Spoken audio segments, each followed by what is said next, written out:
So Camas Bee Lady, what do you think after a wonderful growing season about our library demonstration garden? This was just beyond my wildest expectations. One season with little bitty plants, and they did this. And I was so surprised to see how quick all the natives moved in. We must have had, I can't even count the different kinds of native bees.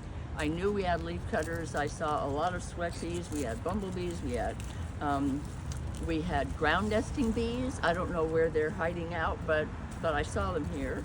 And we had the little wasps that were moving in and looking for flies and things like that. Aphids never came on to anything. I put a little water dish down here for the bees, and it's like this perfect little ecosystem that all the creatures were so happy with. And your bees swarmed a couple of times this summer, right? Like 4. Oh my goodness! Well, let's go visit them. Let's go tell us what's happening right now at the hive. Right now, the bees are getting ready for winter, and what's going to be coming in to forage for them very soon is ivy. I know ivy is kind of a real detriment to our forest, but for honeybees, which are not native, the ivy is their last forage before winter. So they're just waiting for it to start to bloom, and they will be going crazy up there. I'm not even going to tell Rick about that. I know. Camas Ivy League. I know.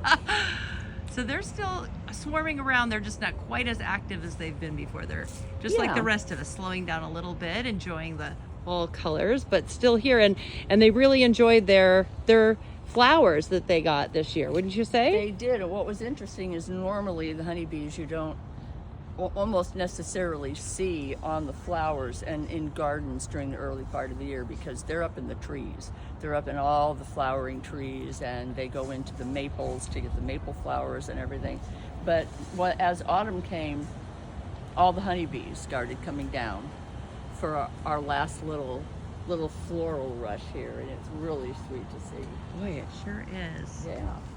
Pretty soon we won't be seeing the bees at all. They will be tucked away for the winter, and so will all the natives, and everything out here in the garden bed will have died back, and we're just going to leave it because all of these flowers and plants here have wonderful seed heads on them. So that means that there's going to be eating for the birds here for a long time. And seeds enough to expand our garden next spring. You bet. Ooh.